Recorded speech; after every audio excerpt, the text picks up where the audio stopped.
Supuestamente, un audio filtrado proviene de un acto de recaudación de fondos de campaña. En él, Donald Trump tuvo palabras muy contundentes para Vladimir Putin y Xi Jinping, los presidentes de Rusia y China. El audio revela que Trump dijo que amenazó no solo al presidente Putin, sino también al presidente de China, Xi Jinping. Esto es lo que les contó a los donantes sobre cómo fue exactamente esa conversación durante una recaudación de fondos privada el año pasado. Si entras en Ucrania, van a bombardear Moscú sin piedad. Te lo digo, no tengo elección. La gente lo quiere. El público. Así que él dice, no te creo. Dijo, de ninguna manera, y yo dije, espera. Y luego él dice, no te creo. Pero la verdad es que me creyó un 10%. Ya te lo dije, me creyó un 10%.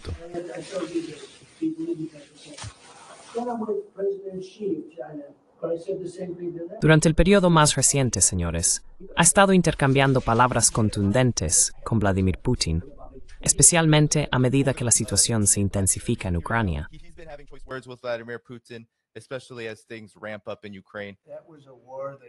Esa fue una guerra que nunca debería haber ocurrido. Mucha gente está muriendo y debería terminar. No sé, Putin nos lanza muchas tonterías, si quieres saber la verdad. Siempre es muy amable, pero al final resulta que no significa nada. Trump, el general de Wall Street, está considerando enviar baterías de misiles Patriot a Ucrania y va a proporcionar más armas defensivas.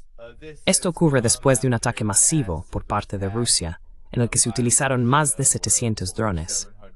Brian, ¿cuál es tu reacción ante todo esto? Bueno, es realmente un shock y una sorpresa que Donald Trump haya resultado ser este neocon belicista. Si tan solo alguien hubiera podido predecir esto y advertir a todos que cuando estaba eligiendo su gabinete y seleccionando a los peores neocon belicistas de Washington para formar parte de su administración, en realidad esto solo era una preparación para la continuidad de la agenda. Guerras continuas absolutamente en todas partes.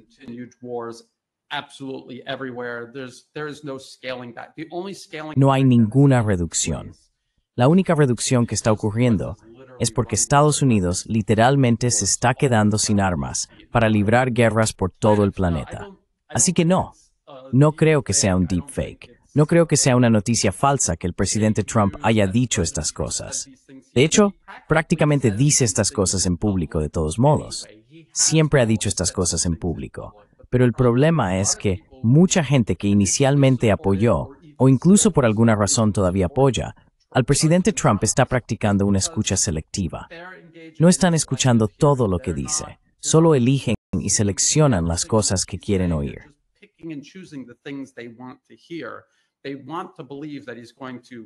Quieren creer que va a luchar contra el Estado profundo, aunque él forma parte del Estado profundo. Es un servidor del Estado profundo. Y por eso lo están ignorando. Pero cuando lo ignoras continuamente, y a medida que los acontecimientos se desarrollan, podemos ver lo que realmente está ocurriendo con la política exterior de Estados Unidos. Simplemente sigue avanzando hacia la guerra constante en todas partes.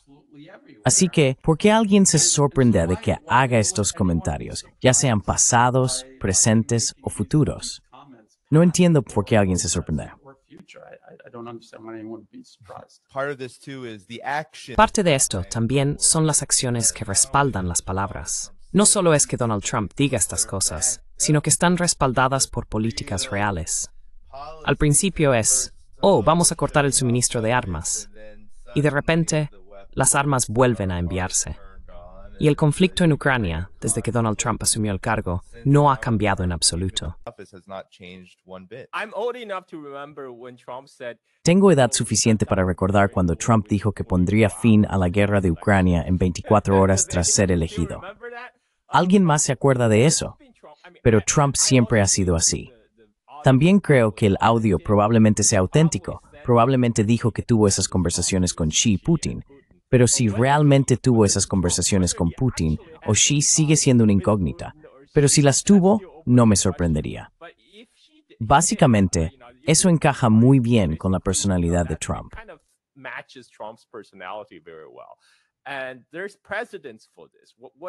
Y hay precedentes para esto. Lo que está haciendo Trump en realidad no es nada nuevo.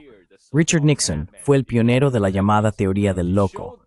Eso significa, ya sabes, mostrarle al enemigo que estamos tan locos, lo suficientemente locos como para iniciar un holocausto nuclear, que retrocederán. Y esto en realidad va en línea con el arte de la negociación de Trump, ¿verdad? En el arte de la negociación, él decía que hay que elevar las demandas al máximo y obligar a la otra parte a sentarse a la mesa. Así que no me sorprendería si realmente dijo esas cosas. Pero de nuevo, ¿por qué alguien tomaría en serio a este tipo? Después de todo lo que ha dicho y hecho, ¿por qué alguien tomaría en serio a este tipo? ¿Recuerdas lo que dijo sobre los aranceles, verdad? Y después de menos de un mes, retrocedió y concedió una prórroga de 90 días a todos.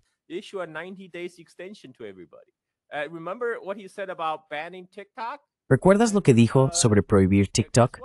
Y luego, adivina qué, le dio una prórroga de 90 días a TikTok y luego la volvió a extender. Y esto es Trump. ¿Por qué alguien tomaría en serio lo que dice Trump? Pero tienes razón. Confucio dijo, escucha las palabras de alguien, pero observa sus acciones. Y Trump, incluso si su intención al principio era acabar con la guerra de Ucrania, quiero decir, los hechos son bastante obvios. Incluso si su intención era luchar contra el Estado profundo, entonces obviamente perdió. Y nunca creí que él estuviera allí para luchar contra el Estado profundo. Y la gente piensa, oh, Trump va allí para limpiar a los globalistas de Washington. Como, hola, ¿viste quién era su secretario del Tesoro? Steve Mnuchin. Steve Mnuchin, el tipo que literalmente era la mano derecha de George Soros.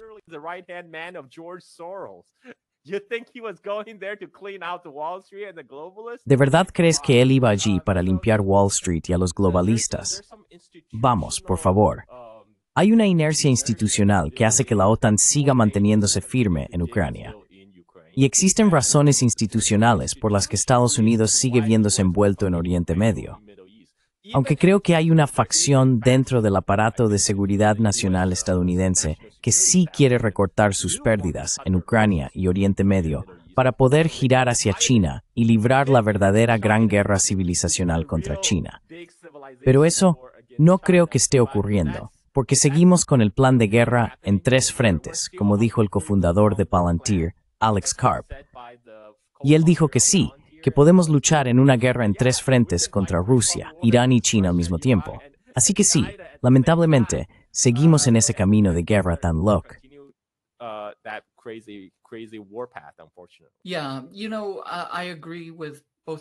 Sí, sabes, estoy de acuerdo tanto con Brian como con Carl. Y lo que pienso cuando escucho todas estas declaraciones fluctuantes y disparatadas, por supuesto, es la teoría del loco. Pero también existe un manual de tortura estadounidense de la CIA llamado Kuberg, y mencionan específicamente una técnica llamada la técnica de Alicia en el País de las Maravillas. Básicamente la idea es desorientar a las personas. Una pastilla te hace grande, la otra te hace pequeño, simplemente subes y bajas sin parar. En última instancia, la idea es bombardear constantemente a la contraparte con mensajes insanos, luego volver de alguna manera a la normalidad y después volverse loco otra vez. Es una forma de desorientar completamente y demoler psíquicamente a la víctima. Así que creo que me recuerda a eso. Y por supuesto es absurdo. Sabemos que la continuidad de la agenda es muy clara y obvia.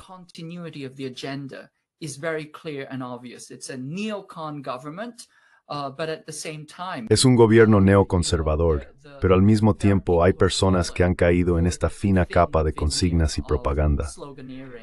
Lo último que diré es que estos aranceles, probablemente entraremos en más detalles sobre ellos más adelante, pero ya hay varias docenas de países que están sujetos a estos nuevos aranceles.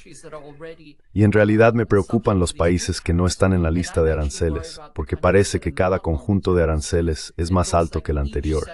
Se puede ver que hay una taxonomía de aranceles, en la que los vasallos reciben un 25%, los que están siendo cortejados y los cortejables reciben alrededor de un 30%, y luego aquellos que son indiferentes pero podrían ser persuadidos están en el rango del 35 al 40%, y luego va subiendo a partir de ahí. Y al final de todo tienes un 20% para Filipinas, lo que significa que es, en definitiva, el lacayo más servil, por así decirlo.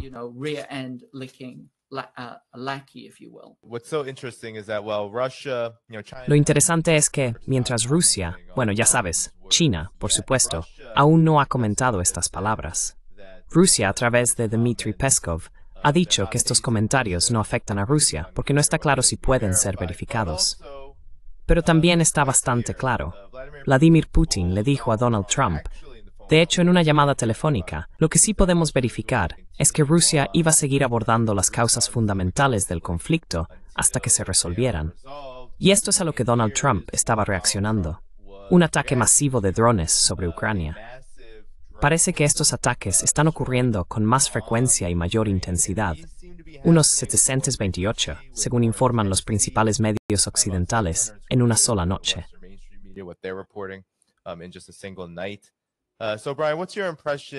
Entonces, Brian, ¿cuál es tu impresión sobre la realidad que se esconde detrás de lo que parece ser la verdadera cara de Donald Trump saliendo a la luz? Eso es lo que parece estar ocurriendo. La retórica ha cambiado por completo desde el inicio de su administración.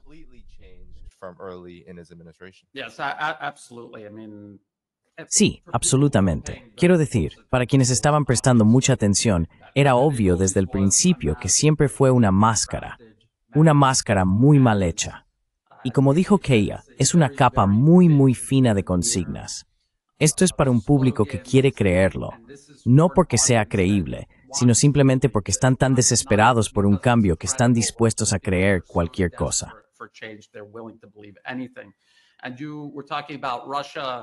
Y estabas hablando de Rusia, discutiendo las causas fundamentales del conflicto en Ucrania. Esto es lo que la gente siempre debe hacer, volver a los principios básicos. ¿Cuáles son los principios básicos de este conflicto en Ucrania? ¿Por qué se está librando? No se trata de una disputa entre Ucrania y Rusia.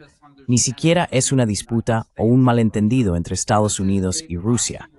Se trata de una guerra por poderes que Estados Unidos ha diseñado deliberadamente, utilizando a Ucrania como ariete contra Rusia, como parte de una política muy bien definida, que abarca décadas de cerco y contención por parte de la OTAN alrededor de Rusia, pero también alrededor de Irán en Oriente Medio y obviamente de China en la región Asia-Pacífico.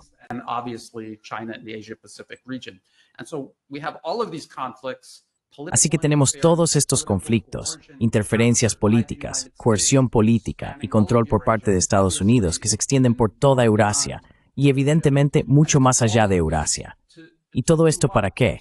Para establecer, mantener y expandir la primacía estadounidense. Esa es la agenda neoconservadora. Eso es lo que buscan. Quieren la primacía. Documento tras documento de política a lo largo de todo el siglo XXI no habla de otra cosa. No hay otra agenda, maximizar el beneficio de él. Así que, si escuchas a alguien hablar de hacer algo que no sirva a ese primer principio, a esa causa raíz, probablemente esté mintiendo.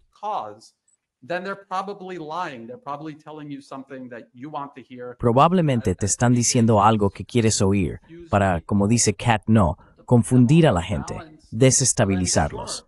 Pero estoy seguro de que los responsables políticos en Rusia y también en China son muy conscientes de esto. Ellos tienen sus propios planes a largo plazo para contrarrestar esta amenaza que les impone Estados Unidos, lo que es en esencia el imperio estadounidense. Así que sí, Rusia va a seguir luchando en Ucrania. Esto es una cuestión de autoconservación. De nuevo, no se trata de un malentendido o una disputa. Se trata de la autoconservación frente a un imperio que se niega a respetar la soberanía nacional en cualquier parte, no solo en Rusia, China, Irán, sino incluso en los llamados aliados. Estados Unidos ha capturado políticamente a Europa.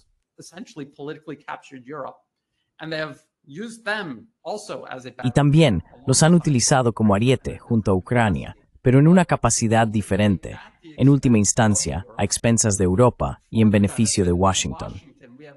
Tenemos exactamente la misma dinámica desarrollándose en Oriente Medio.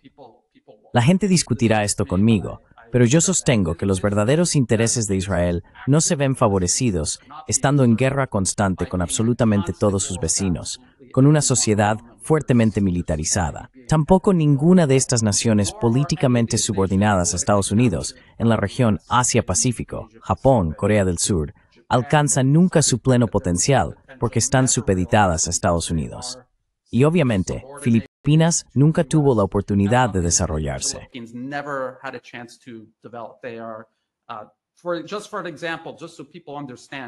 Solo como ejemplo, para que la gente entienda lo que la captura política por parte de Estados Unidos le hace a un país. Filipinas tiene una población mucho mayor que Tailandia, donde yo me encuentro en el sudeste asiático. Y sin embargo, Tailandia tiene un PIB mucho mayor que Filipinas, lo cual no tiene sentido, excepto cuando te das cuenta de que Filipinas fue literalmente una colonia estadounidense desde finales del siglo XIX hasta 1946, y desde entonces una colonia de facto de Estados Unidos. De nuevo, el dinero público en Filipinas, el tiempo, la atención y la energía de la gente se dirige hacia Washington a expensas de Filipinas, y eso se nota. Así que esta es la causa raíz, no solo para Rusia, sino para todo el mundo que se enfrenta a la constante búsqueda estadounidense.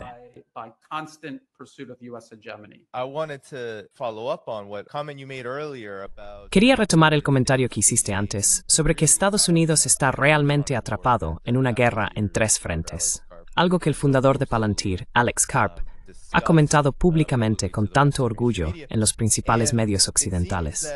Parece que Ucrania, este conflicto, es una guerra interminable. Es una de la que no parecen poder salir.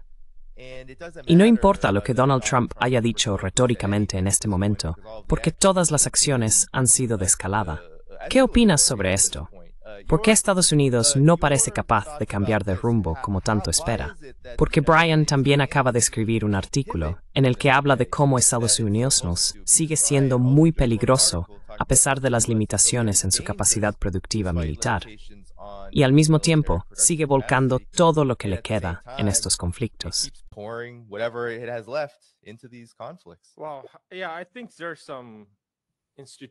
Bueno, sí, creo que hay algunas razones institucionales. La OTAN existe para contener a Rusia. Hay muchos empleos en juego, Dani, empleos y carreras que dependen de esta postura hostil continua hacia Rusia, y Ucrania es la pieza clave de eso.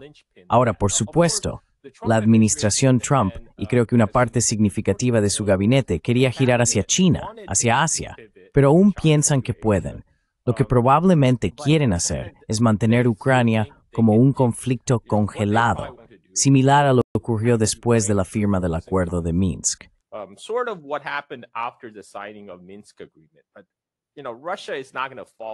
Pero Rusia no va a caer en la misma trampa dos veces. Y ahora mismo, especialmente cuando Rusia está ganando en el campo de batalla. Así que, desde la perspectiva de Rusia, Estados Unidos y la OTAN no pueden imponer las condiciones. Pero esa es una posición a la que Trump no está acostumbrado. Estados Unidos ha sido la potencia unipolar durante tanto tiempo que él sentía que tenía derecho a dictar los términos de la paz en Ucrania. Pero eso no está ocurriendo. Creo que esta es la reacción que está sorprendiendo a Trump. Recuerda, además, que Trump tiene un gran ego. Por eso no está contento con Putin, porque pensaba que estaba siendo muy generoso, tendiéndole una rama de olivo a Putin para poner fin a esto. Rusia.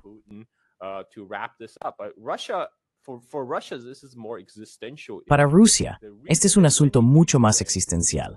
La razón por la que entraron en Ucrania es porque la OTAN ha estado aumentando su fuerza, convirtiendo a Ucrania en una daga apuntando al vientre blando de Rusia. No quieren repetir su error con los anteriores acuerdos de Minsk-Kursk y Minsk II, donde hubo un alto el fuego que solo permitió que la OTAN suministrara más equipo y entrenara a las tropas ucranianas para reavivar el conflicto más adelante.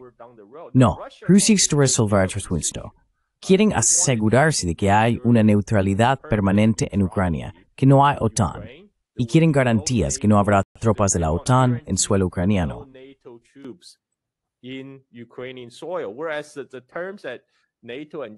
Mientras que los términos que la OTAN y Trump proponían eran del tipo, oh, vale, enviaremos fuerzas de paz de la OTAN para asegurarnos de que no haya.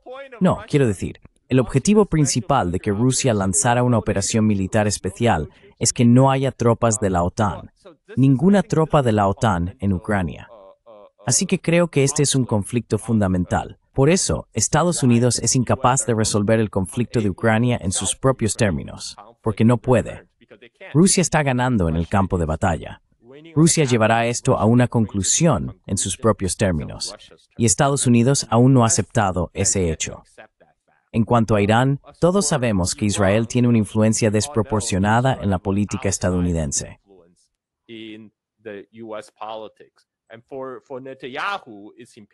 Y para Netanyahu, es imprescindible arrastrar a Estados Unidos al conflicto de Oriente Medio, porque necesita seguir siendo el presidente en tiempos de guerra. De lo contrario, irá a la cárcel por cargos de corrupción. Así que necesita ampliar el alcance de la agresión israelí a Gaza, al Líbano, a Irán. Y necesita involucrar a Estados Unidos, porque también entiende que Israel solo no puede enfrentarse a Irán. Necesita la ayuda de Estados Unidos. Y por eso Trump hizo esa mirada simbólica bajo una instalación nuclear iraní. Porque por un lado quería dar a entender, creo que si Israel hubiera podido lograr una victoria rápida, Trump lo habría apoyado totalmente. Porque el ataque israelí a Irán, en un principio, no fue solo un ataque israelí, fue un ataque conjunto entre Estados Unidos e Israel.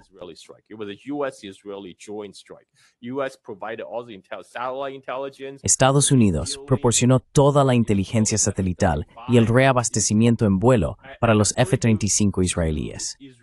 Y según los medios israelíes, toda la negociación para poner fin al programa nuclear fue en realidad una artimaña para adormecer a los iraníes y hacerles sentir seguros mientras Israel preparaba su ataque sorpresa. Así que, en cuanto a Trump, creo que si Israel lograra provocar rápidamente el colapso del régimen en Irán, Trump estaría totalmente a favor. Pero lo que no quiere es verse arrastrado a otro atolladero como Irak, porque incluso Trump entiende que eso es profundamente impopular en Estados Unidos.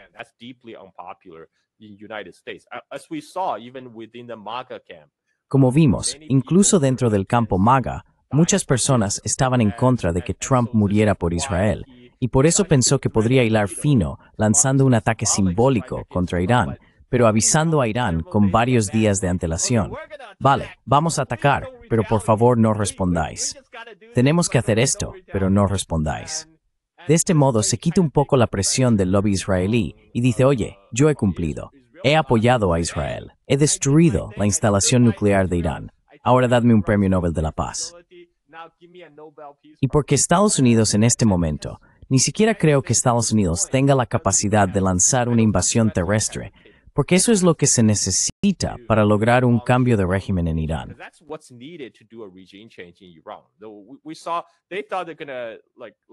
Pensaban que iban a lanzar una huelga y que el gobierno iba a caer, pero resultó que el pueblo iraní, siendo muy patriótico, se unió en torno a la bandera.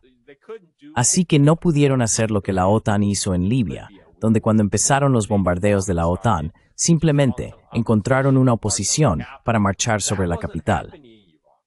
Eso no estaba ocurriendo en Irán. La única manera de lograrlo sería enviando tropas terrestres. Y no creo que Estados Unidos tenga siquiera la capacidad en este momento de lanzar una invasión terrestre de Irán.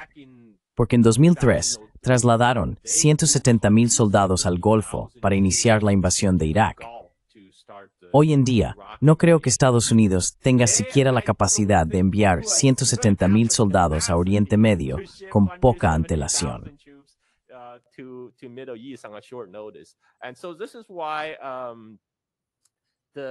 Por eso Oriente Medio va a seguir siendo un foco de tensión, porque hay un pequeño conflicto de objetivos entre Israel y Estados Unidos. Estados Unidos quiere que Israel sea su proxy para desestabilizar Oriente Medio, mientras que Netanyahu quiere que los estadounidenses sean quienes sangren por Israel.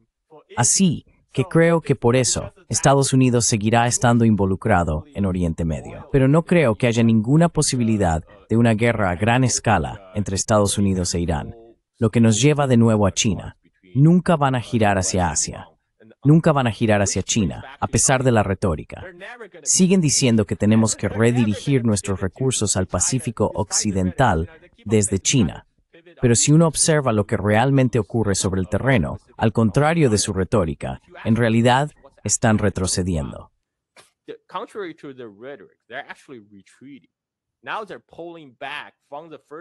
Ahora se están retirando de la primera cadena de islas. La primera cadena de islas es un término de la Guerra Fría. Se refiere a la llamada primera cadena de islas creada para contener a la Unión Soviética y China, que se extiende desde Japón, Okinawa, Taiwán, Filipinas, por todo el mar de China meridional. Pero se han estado retirando de la primera cadena de islas hacia la segunda cadena de islas.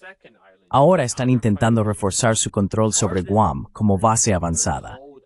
Pero recientemente, la Marina china envió 2 grupos de portaaviones que atravesaron la primera cadena de islas y realizaron su propia patrulla de libertad de navegación alrededor de Guam.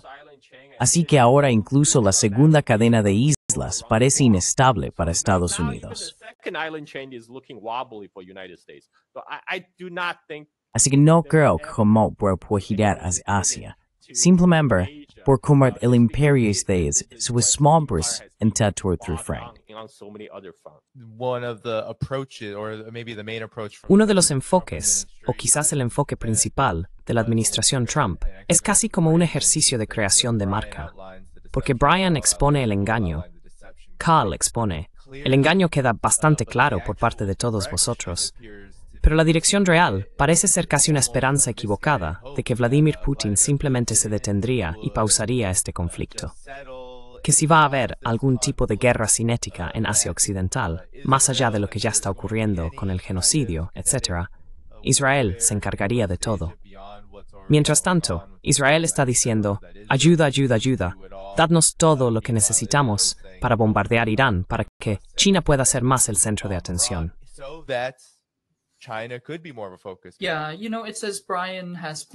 Sí.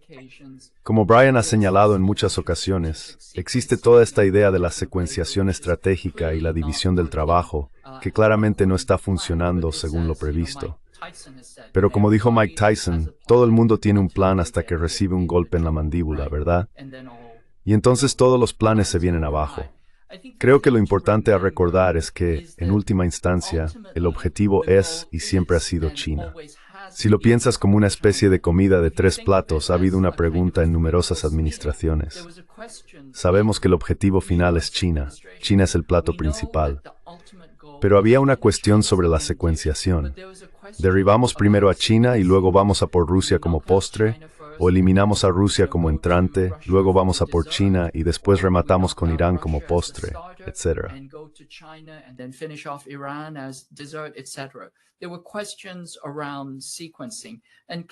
Había preguntas sobre la secuenciación. Y claramente ya sabes, la facción de Nuland estaba en ascenso y decidieron desencadenar la guerra con Rusia primero. Ahora hay un par de cuestiones que se hicieron muy evidentes. Primero, Estados Unidos no ha librado una guerra contra un competidor de igual a igual desde 1945, desde la Segunda Guerra Mundial. Y en las últimas 2 décadas y media, realmente no ha participado en una guerra. Esencialmente ha estado cazando, ya sabes, insurgentes con armamento de alta tecnología. Y debido a eso, se ha engañado completamente a sí mismo, pensando que una vez más es esta hiperpotencia que, como creo que dijo McMaster, ten un plan, sé educado, sé profesional, ten un plan para matar a todos. Y pensaron que podían matar a todos.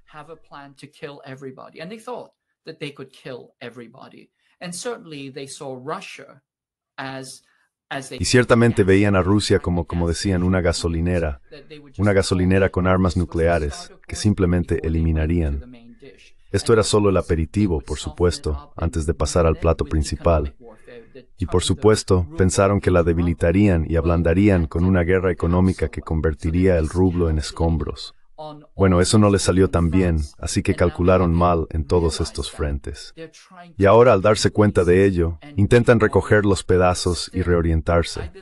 Y aún creo yo, a pesar de la visión optimista de Carl, creo que siguen absolutamente decididos a librar una guerra con China.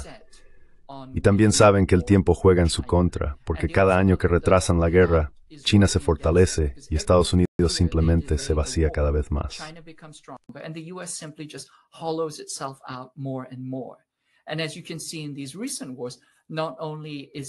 Y como se puede ver en estas guerras recientes, no solo Estados Unidos está siendo debilitado y China fortaleciéndose, sino que el sur global, los países BRICS, también están volviéndose cada vez más poderosos.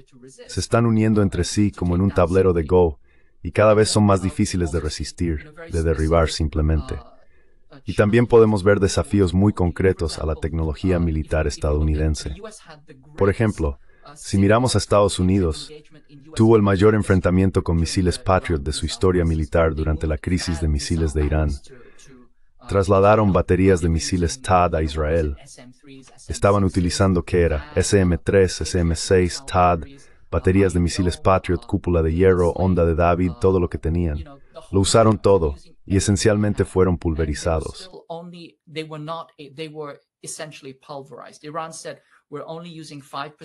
Irán dijo, solo estamos usando el 5% de nuestra capacidad, y aún así los israelíes fueron pulverizados. Como dijeron, nunca ha habido una cantidad de daño así en la historia de Israel, según el director general de la Autoridad Fiscal israelí. Así que fueron pulverizados.